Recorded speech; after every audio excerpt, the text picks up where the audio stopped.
揀一挑戰，蛋糕定禮物？禮物。揀禮物，咁就唯有啊！呢個唔係分享咩？哇，咁大箱嘢嘅橙汁咁靚嘅，係攞一齊，你睇下係咩？入邊有黃金啦。黃金一般嘅男人有金子一般的男人。唔要黃金一般的男人啊！我要真黃金啊！我今日要變咗去農村嘅簽名。今次可能係個交通咩？你我有好多，我仲有簽名海報添。哇！哇！呢個仲聽好似係空盒嘅，入邊都冇聲嘅。係話你真係黃金咧，黃金你食得幾多啊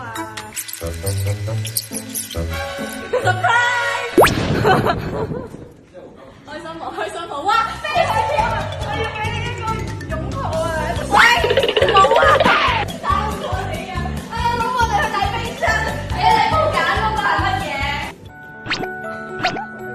你會放到盒月餅喺嗰度。你而家咩心情啊？我依家好複雜嘅心情咯。做張燈打我哋。睇下我轉過嚟係點樣咯。係咯。哇！靚唔靚？快啲喊啊！哇！真係有啲想。哇！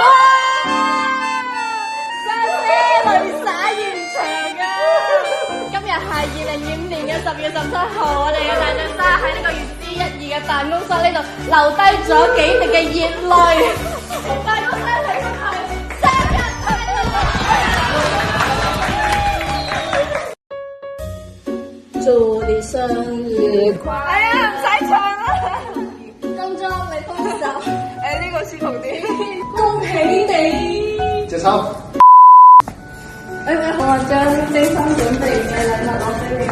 呢啲好似陳姐打我一餐之後，又送咗一堆藥俾我咯。哇！最愛的烏沙子。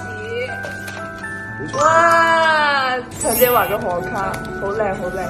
哇！冇乜啊！哦。你話你床上冇夜燈玩手機？哎呀！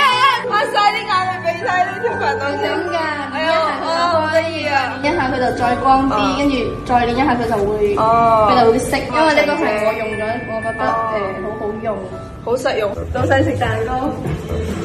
哇！生日快樂啊生！多謝老細。哎，大大隻隻快高長大。我會作為2之1、2嘅員工。哇！2之1、2代嘅你啊！